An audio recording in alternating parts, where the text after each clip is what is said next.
From Fox 8 Sports, this is the Overtime Podcast.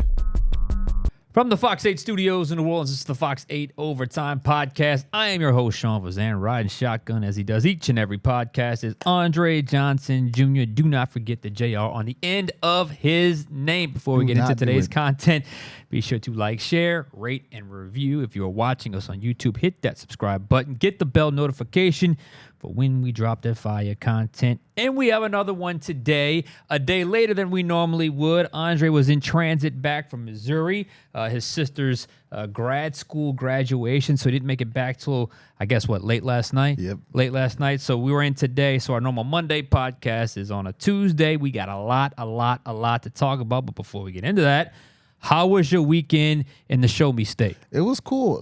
Big country state, Missouri. I did not know how farmlands and bare fields there were in Missouri, but the city of Columbia was pretty cool. We saw a little bit of St. Louis as well. Just a fun time with the family. A lot of New Orleans restaurants in Missouri, really? More than you would think. Like there I didn't expect to see a walk-ons out there. There was a walk-ons out there. Walk-ons is everywhere, though, man. Yeah, They're everywhere now. There was this place right next to it called Jazz, a New Orleans-style brunch. And I didn't go there because I don't trust New Orleans restaurants outside of New Orleans. Right. And they had a couple of them where I was just like, wow, okay, let's see what y'all trying to do out here. I went to a New Orleans spot in Philly one year, back when the Saints played the Eagles in the 2013, would have been 2014 playoffs. I was out there all week. We found a New Orleans spot. Missed the mark. Yeah. It just didn't quite connect. I had a decent weekend. Went to Saints rookie minicamp. Also did the Mother's Day thing.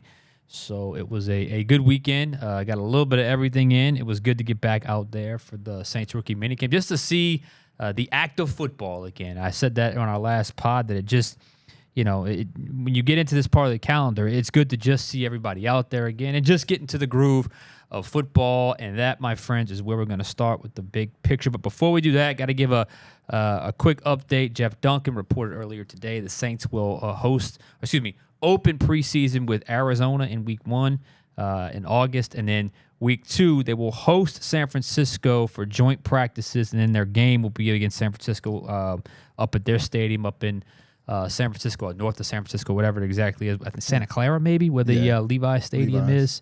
So that's certainly a good update. The schedule will come out on Wednesday.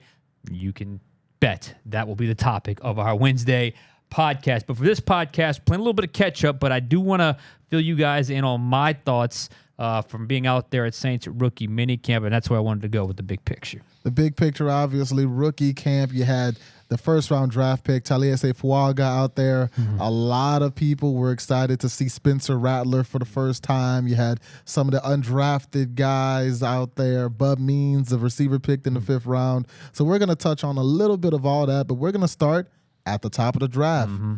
Round 1, pick 14, Taliese Fuaga, the offensive lineman, the tackle out of Oregon State. Sean, what did you make of what were your first impressions of seeing him out there? Well, first impression, just actually physically, he actually looks a little bit leaner than I remember him at the Senior Bowl, maybe a few pounds lighter. He said he's at 325. He looked, he's 6'5", so he's a tall guy, but it just felt like he was a little bit leaner, which obviously would make sense with this offensive system where they want a little lighter, not light in terms of offensive lineman at 325, but still, he definitely didn't look quite as big as he did at Senior Bowl. He said he's played at 330, 335, so 325, maybe that's the target weight he's going to stay at. We'll see. But the big news wasn't just his height and weight. It was where he was located on the offensive line. He was at left tackle, and that was, I don't know if you'd call it a surprise. They said they were going to look at him with that. He said at draft night he can do both. Well, they put him at both. They put him at left tackle right away. Not both, solely at left tackle after he has been at right tackle the last 2 seasons at Oregon State. Over 700 snaps last season at that right tackle spot. So that was something interesting, and I was the one that asked Dennis Allen initially about Fuaga moving over. He said, we know he can play right. We want to see if he can play left, so we're going to evaluate what he does there at the left tackle position. I'm assuming for the foreseeable future throughout the offseason. So this is my take on it. Clearly, the Saints are truly looking at all options on the offensive line and are open to finding the best 5 regardless of where that ends up. If it's Fuaga at left, it's Fuaga at right. Whoever it shapes out being in that top 5 or starting 5, they're going to do whatever they have to do to figure that out. To me, he's a guy that's been right-handed his whole career. Now you're asked to play left your first day, call it the freshman orientation for Saints rookie minicamp. He even admitted to us after that he was rusty. It's a little different, like driving on the other side of the highway. Wasn't quite as easy as he made it out to be. When we talked to him on draft night, I was, oh, yeah, I could do that. I could do that. I told you, when I talk to offensive linemen, I say that is the hardest thing. It's not inside to outside. It is right to left or left to right. I am truly fascinated by this. I really am, because, like I said before, it's a clear sign that they're trying to find their best 5, but it also is a sign to me that everything's still fluid. Everything is still fluid, and there's going to be some trial and error and some mixing and some matching and some cross-training and evaluation here. And Trevor Penning, he has to factor in somewhere. That was my first thought. Is he left tackle? Is he left guard? Does he now try things out on the right side? Is that a possibility? Given the fact they've been fairly open about cross-training guys, it certainly seems like they would be open to that possibility. But this move opens up a lot of possibilities. My question is simply this.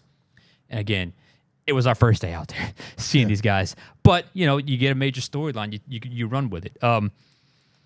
How long does the evaluation go to figure this thing out? How long does it have to go? And how much of a short-term dip are you willing to take to play a guy at a position he isn't necessarily used to for the good of the whole unit? He can, let's just say for the sake of argument, he becomes left tackle and he grows in that role. He could become a really good left tackle, but the initial dip is going to be there where, look, maybe he's like a 9 at right tackle, but he's maybe a 7 or a 6 at left tackle. Is that still the better combination than having him play his natural position at the right tackle position and maybe have a player with a lower score at the left? These are all the things they're trying to figure out here when you talk about this offensive line. And it goes to show you they're not certain yet where they're at. I mean, other than McCoy and probably Cesar Ruiz, there's a lot of, okay, we still have to figure this thing out. But as we sit here right now, Andre, and this is a big, bold statement I probably shouldn't make, but I'm going to say it anyway. My gut is telling me he eventually resettles back at right tackle. That's what I was wondering, because it's like, if you move him to the left, you almost open up a can of worms for another issue. Well, you open up two unknowns at that point. Right. On a line that has 3 already, so, or at least 2. So I got to see him with pads on. I still think playing left is a very real possibility. They're not just playing with us. They want to see how he does. But to me, if you can get 3 out of 5 solid as opposed to 2 out of 5 solid, I think you got to take 3 out of 5 solid if the guy's more natural at the right position. But it was an interesting development, and it goes to show you that they're still open to any and all options for the front 5 of your offensive line. Right. When I heard that he was at left tackle, I'm like, my first thought was, okay, well, what about Trevor Penning? Because let's say they move him to left tackle, and he excels at it. Let's say they move him to left tackle, and instead of a 6 or a 7, he's at an 8 or a 9, just as good or almost as good as he is on the right. And you're like, man, we really want to keep this guy on the blind side. Well, now you've got another decision to make, because I don't believe Trevor Penning's ever played the right side. Well, not here. Yeah, exactly. Definitely not here. So it's like, at that point, do you move Trevor Penning to the interior, like you said, and maybe have him hold down left guard? Do you try to figure things out on the right tackle side with him? And, I mean, he's a guy who hasn't figured out left tackle yet, for real, if we want to be honest with it. So it definitely, if he does excel at the left tackle, I don't want to say creates a problem, because that's a good thing for the Saints, but it's just another thing that the Saints would have to figure out at their weakest position group. Look, and I'll give them the benefit of this. Look, they're not going to sacrifice their whole offensive line for an experiment at left tackle. I mean, if he can play it, he can play it. If he can't, we'll put him at right, and he's much more comfortable there, and it's clear and it's obvious they're going to do that. Because like I said, it's much better to have 3, sure positions, if it's right tackle, right guard, and center, than to have 2 where you got your left tackle out of position, you're not sure about your left guard, you're not sure about your right tackle. So I think it's going to be interesting to see how it all develops. I will say this. From a run-blocking standpoint, from what they're going to ask him to do, it feels like the left side, he's in a decent spot because I think he feels like he's got a good feel for where to put his hands, where to get to on the next level, how to cross the face of the lineman he's playing when you run that zone scheme. It feels like, though, where he's going to have to learn on the left side is in the pass blocking part of the game. But it's hard to get a read on how he did because they have no pads, and it's a bunch of rookies. There's no veterans. So other than him being at left tackle, I can't give you a proper evaluation of how he looked. Another guy who looked pretty well, and if you were tuned in to Saints social media, any of the posts coming out, they don't show offensive line highlights on social media a lot. The highlights that you probably saw on social media were of Spencer Rattler, the Saints' 5th-round draft pick, the quarterback out of South Carolina. Sean, when you saw Spencer Rattler in person for the first time, I know you said that was one of the things you were excited to see going into rookie camp. What are your thoughts coming out of rookie camp? I'm on my phone because I wanted to pull up the tweet I pulled out. This was posted after practice. We were able to tweet. I was able to shoot a little bit of routes on air. It's a simple sail route from Spencer Rattler to Dallin Holker, the undrafted rookie we've talked quite a bit about. That got so much play on social media. This is not normal for me. This is 30,000 views on this little route on air throw from Spencer Rattler to Dallin Holker. I was surprised that people were this excited or had this much of a reaction to Spencer Rattler. Here's the truth. Okay, again, it's his first day out there. This is rookie minicamp. There's no veterans. He's a guy I think had a pretty rock solid day. I thought he had a solid afternoon of work. I don't think he was perfect, but I think it's obvious he has some strong tools / traits to work with. I have said this on this podcast. I said it when he was drafted. He has got a good base to work with. Where he's at as a rookie, it feels like the fundamental part of the game is down. It feels like his footwork is at least initially decent, and it feels like he sees the field fairly well, in particular the middle of the field. Most of the day he was working first and second level passes, that 0 to 10 and then that 11 to 20 passes downfield. It depends on how you scored his ranking, or excuse me, his stats. I had him at 10 for 12. Other people had him 11 for 12. There was a little bit of a discrepancy with one throw he had to Jermaine Jackson, a little dig route he threw. The ball kind of fluttered on him. I wasn't sure if Jermaine caught it or not because the reaction was almost like he didn't catch it because the coaches were on him, but I saw some other people score to catch. So it was either 10 or 12 or 11 or 12, so it was a nice day. And he's a guy, like I said, he really sees the middle of the field well. But for all those that tweeted at me, I appreciate the love on Twitter for putting that video up. But for all those tweeting at me, QB1, I can't do that. I can't go there with you. I can't do it off of one route on air session or 1 7-on-7 session in 2 team periods at rookie minicamp with no one else there. Spencer Rattler has a lot to work with. I understand why they like him, but the term wild card is perfect for him because while he has a lot of the fundamentals and the base down, I do think there's a level of, okay, where can he get to as a player? How good can he be? Because I watch him, I think he's a timing and accuracy guy. He's not a big arm, power, Josh Allen type gunslinger. He's not an athletic extend the play guy. He is going to have to be an anticipation, timing, and accurate passer. The quicker he learns that, the quicker he becomes his best version of that, the more successful he can be. But in the immediate, this year, in 2024, the backup battle is going to be awesome. The backup quarterback position or the backup quarterback competition is going to be arguably the best competition of camp, not just for the quarterbacks, but for everyone around, because the second and third team receivers all of a sudden have a little bit better quarterback play throwing the ball. The offensive line, the DBs, everything gets magnified when you have that kind of talent in the second and third team reps. When you talk about Jake Haener versus Spencer Rattler, I think it's going to be a very real battle, a very good competition. And I think both guys, the makeup is there for them to really, really want to compete and win that job. So I'm looking for some intense competition for that backup quarterback spot. And I think that's going to be fascinating and fantastic for this offense because I think it brings the bottom of the roster up when you have that kind of quarterback play, getting those kind of reps. Definitely. And that's when I saw the reaction to all of the Spencer Rattler stuff, my first reaction was like, all right, let's pump the brakes a little bit. QB1 is not what y'all should be tweeting out. It should be QB2. Right. Because before he can get to Derek Carr, before he can even put himself in a position where he can even think about being the starting quarterback for the New Orleans Saints, he's got to beat out the guy they just drafted last year in the 3rd round or 4th round, Jake Haener. Yeah. The guy who was the training camp MVP last year, and Jake Haener. The guy who, for a while, looked like he might potentially take Jameis Winston, an NFL veteran's job going into the preseason. Jake Haener will not be an easy obstacle for Spencer Rattler, and the term that they use is iron sharpens iron. And I think this is a good opportunity for both Rattler and Haener, because from Haener's point of view, before they drafted Spencer Rattler, we were talking about no doubt veteran quarterbacks that Jake Haener could beat, guys that he can learn from, a competition to take him to a higher level. And at the time, it looked like maybe he would be competing against Peterman or Kellen Mond. Now it's going to be another young guy, a guy who the coaches and the new offensive coordinator were clearly very high on, because it's important to remember Jake Haener was not drafted by the new staff. Now, Dennis Allen was obviously still head coach, but like Pete Carmichael and all of the coaches who were here last year, they were a lot of the people who were high on Jake Haener. You've got a new unit coming in. We don't know what they think of Jake Haener yet, but this battle that you talked about between Jake Haener and Spencer Rattler, that could shape a lot of that. I think it's going to be fantastic, because I can't tell you how many training camps I've seen with Drew.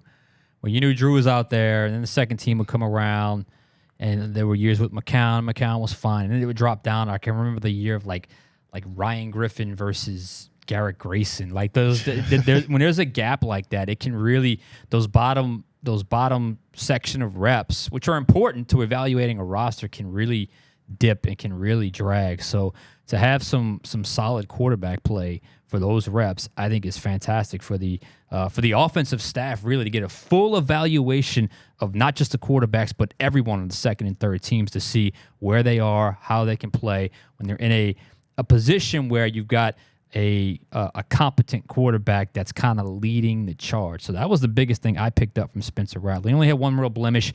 He dropped the snap, and he was a little late on the throw on one of the incompletions. Like I said, even on routes on air, there were a couple throws.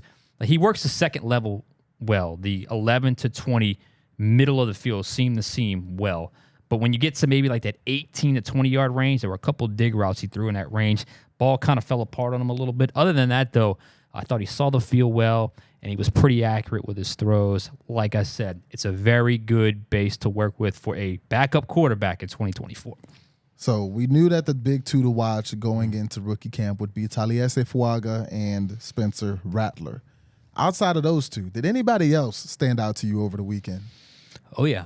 Bub Means, the wide receiver out of Pittsburgh, a guy that, first things first, physical stature, stood out. You saw him amongst the wide receivers. He don't skip leg day. I mean, he was impressive. Like, he clearly, the physical stature is something that they liked, and you saw it immediately. It wasn't like he was smaller when he got out there, or didn't quite look what he was listed as. He's about 6'1.5", almost 6'2". And he looked at amongst his peers at the wide receiver position, and even some at the tight end position. He was a guy that developed a pretty quick chemistry with Spencer Rattler. Spencer Rattler's 3 best throws all went to Bub Means, working in breaking routes in the middle of the field. What did the Saints want from Bub Means?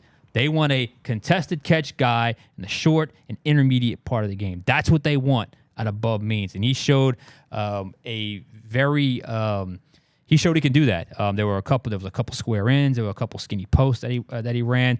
He just seemed to have a natural feel for where to be. And it's important to point out,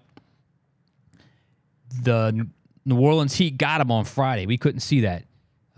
He cramped up on Friday, according to Dennis Allen, according to Bub Means. But on Saturday, he bounced back, and he responded, and Spencer Rattler was looking for him. So my first impression of Bub Means was probably better than I was expecting. It is rookie minicamp. No one else is there, so it could be this could be it. But I will say, if I were handing out a practice player award, the guy who shined the most, who stood out the most, to me, it was Bub Means, because I just feel like physically he looked to be in great shape, productive, catch the ball, everything with his hands. Where he caught the ball was important. How he ran routes was important. And then just a little bit of lanyap.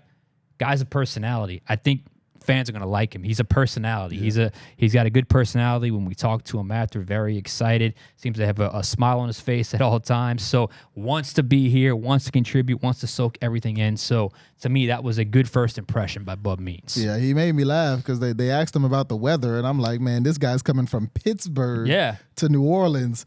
That heat in New Orleans is a little different than the heat in Pittsburgh. He even said the heat in Ruston was a little different because remember, he started at La Tech. Yeah. So it was it hit him a little different. Maybe he was away for a little longer than he expected when he came back. Yeah, definitely. And, when you talk about the wide receiver position, we were talking about competition and battling just a minute ago. We know Chris Olave, put it in a Sharpie pen. He's wide receiver 1. You could put Rashid Shaheed, pencil him in at wide receiver 2. But wide receiver 3 is wide open. You've got Bub Means, you've got A.T. Perry, you've got Cedric Wilson, Equanimous St. Brown, Stanley Morgan also signed in over the offseason. So there's an opportunity for Bub Means, if he can come in, grasp this offense well, to really make a run at that wide receiver 3 position. And it's going to help him that, like you mentioned, the guys he's going to be, because he's probably not going to catch a lot of passes from Derek Carr, but the guys he's going to be catching passes from in minicamp and in training camp and in preseason, they're fighting for something too, because that's going to be the Jake Haeners and the Spencer Rattlers of the world. Yeah, and it's just it's easy to foul a ball in a session like that, so it's easy for a wide receiver to stand out if he makes plays, but I think he certainly was able to take advantage of the session we saw. So he did that in front of the media, which obviously is going to help him with stuff like this and stuff. I don't know how he did Sunday, but I think he's got a genuine opportunity. I feel like 5th round pick, if he comes in, is able to contribute in some form or fashion, that's a win. That's a win. Jordan Howden was a 5th round pick last year. If you can give the Saints offense what Howden gave the Saints defense last year, I think that is a solid draft choice, solid value for the Saints at that spot. Like I said, though, a little different when everybody returns and they get on the field for their first OTA, and it's not Spencer Rattler, it's Derek Carr, and you got to do some different things, and there's just a different pace, a different flow. So we'll see how he adjusts. But this was just orientation, and I think he passed orientation. And the Saints offense needs it, because when you look at the skill players, there's definitely a bit to be desired and room for guys to step up and make plays. And as we get into that offense as a whole, you've seen many rookie camps, training camps, mini camps run by Pete Carmichael with him at offensive coordinator. This is the first time we've seen one with Klint Kubiak at OC. I know it's still early, but was there any noticeable difference between a Kubiak run show and the way that Pete Carmichael was running it before? Yeah. It's funny. I tried to recall what happened last year at rookie minicamp, and it just nothing really stood out in terms of Pete Carmichael in that regard. But obviously, we were paying close attention to Klint Kubiak, and not just him. Andrew Janoko, the quarterbacks coach, was a lot of hands-on stuff, a lot of emphasis on very detailed and up-close instruction. You just heard them talking, particularly to the quarterbacks, a lot about different things in different situations. A lot of the early part of practice was very methodical, half speed. Okay, see this, see that, 4 under, 3 deep, 2 over, 5 under.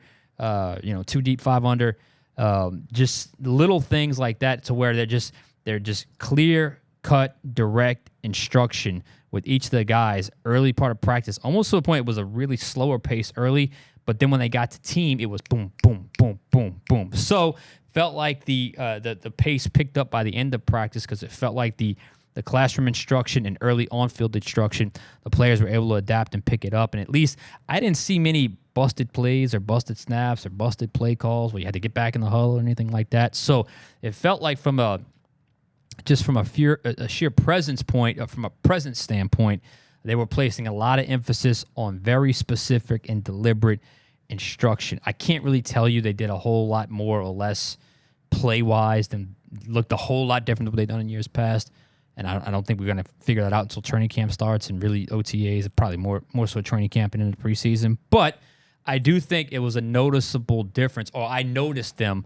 A, I was looking at them, but B, there was a few things they were doing that I hadn't necessarily seen before. Right, and as a rookie, one thing that you don't have to do. Now, there is a lot to learn. I know last week Dan Orlovsky dropped a video of going through this massive playbook and just flipping through and showing you all of the things that rookies learn in these first few days of install, and it was mind-blowing. But one thing that these rookies don't have to do, they don't have to unlearn the Carmichael system. Yeah. They don't have to unlearn the verbiage and everything that went into running the previous offense. Yep. They're coming in, and the first thing that they will learn upon stepping through that door is how Klint Kubiak likes to run things. So Like everyone else. Exactly. Just like everyone else. It kind of puts them on an even floor compared to other teams where you may be coming in and all of these guys are 5, 6, 7 years into this same offense and you're just trying to play catch up. Everybody's starting from the same point, which is, I don't want to say a rarity, but it's not so common in the NFL. Well, especially not with the Saints. I mean, especially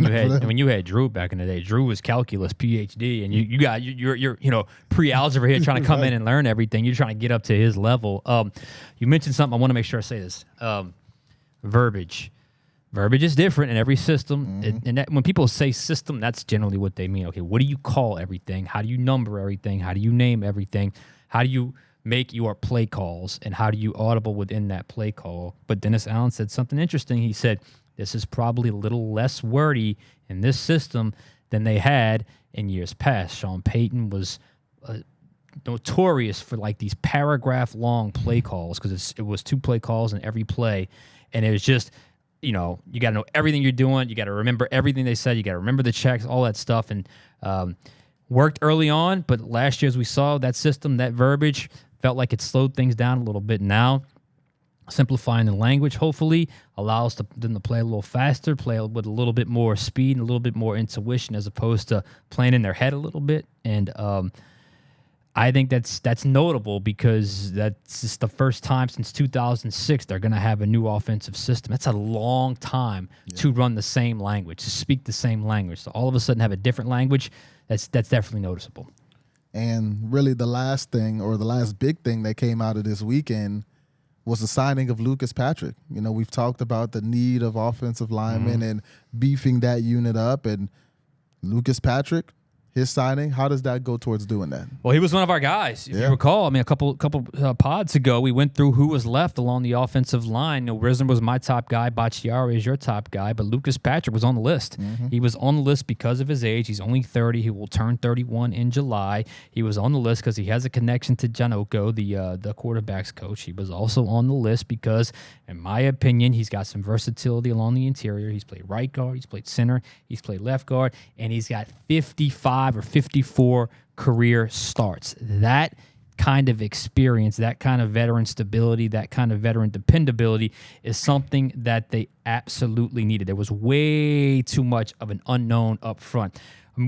We still, up until this signing, we were still trying to say, okay, well, who do you put there? Well, who do you put here? Who do you put there? Yep. Well, now, at least with him, you can pencil him in at starter. Pencil, not Sharpie. Pencil him in at starter. He knows the system. And I think if he will have to show up, he will have to compete, he will have to prove he can still play, he's still got it. But I do think he's the guy, if I'm starting at OTAs, he's the one I would put starting at, I guess, left guard, because I look at the right guard position and center position, they're pretty full. I would put him at left guard. Now, if he somehow gets beaten out by an Ali Udo or a Nick Saldiveri, or if there's some kind of trial of Trevor Penning at left guard, then so be it. You need depth. But you need to have someone there with a veteran presence that can bring a little bit of stability up front where they desperately need it. This was a very good signing. One of their last signings of free agency. This was, I guess, I don't know if you call this free agency or late wave free agency, but I told you this was going to happen. Yeah. It had to happen. Absolutely. This was they called it a need. It was a must. I mean, you've got to have someone you can at least say, okay, he started there, he's been there, he's done that, we trust him, he knows the system.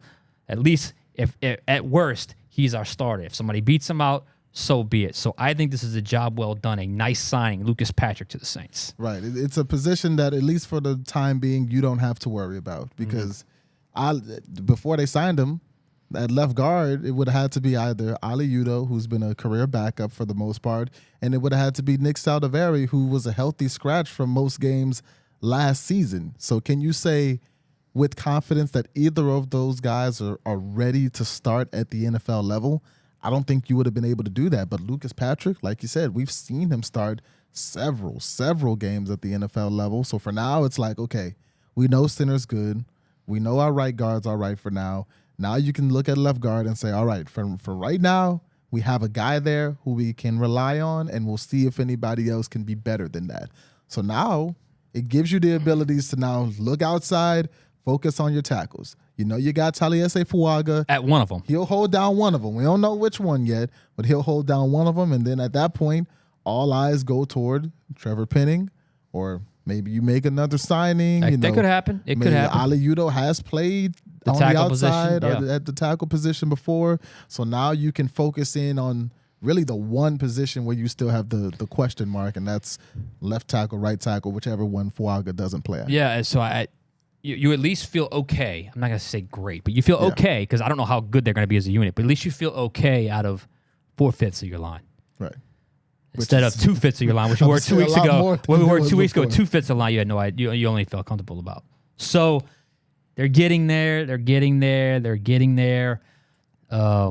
and we'll see just how good of a player Patrick is. Like I said, a veteran, not old but not young, will turn 31. So good signing, but there's still one more spot that someone has to emerge, either the left tackle or right tackle, and that is going to be probably the biggest question that must get answered by the time the season starts. So should be fun as we go forward. This week and this next week OTA start, and then, of course, schedule coming out on Wednesday. Yeah, but now I'm ready for that schedule release. We've talked about the opponents that they're going to play. We'll put on the screen right now the graphic of the opponents that the Saints have this season. 9 home games, 8 games on the road, and they've got some tough road games in there. They've got to take on the Cowboys. They've got to take on, I believe they got to travel to Green Bay and take on the Packers. So their road schedule is not one to sneeze at for sure, and the thing I'm looking forward to is seeing what happens on Wednesday.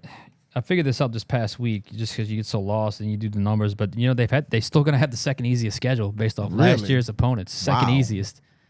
So for all those saying the schedule gets tougher, yeah, maybe, but not by much. From 1 to 2. And then shout out, I was on NOLA.com's podcast with Jim Derry.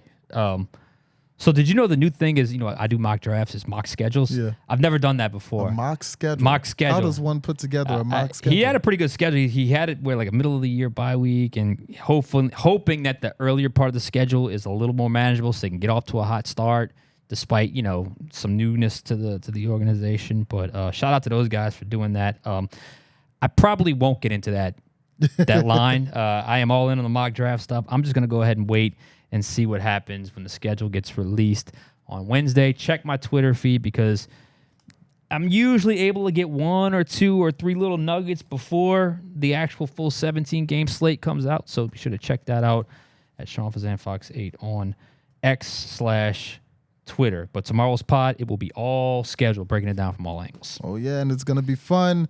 And it's a big deal. I mean, because when you play team, like we know who they're going to play, but when you play teams means a lot. Because, for instance, the Commanders are on the schedule at home in the Superdome. That means Jaden Daniels is coming to New Orleans.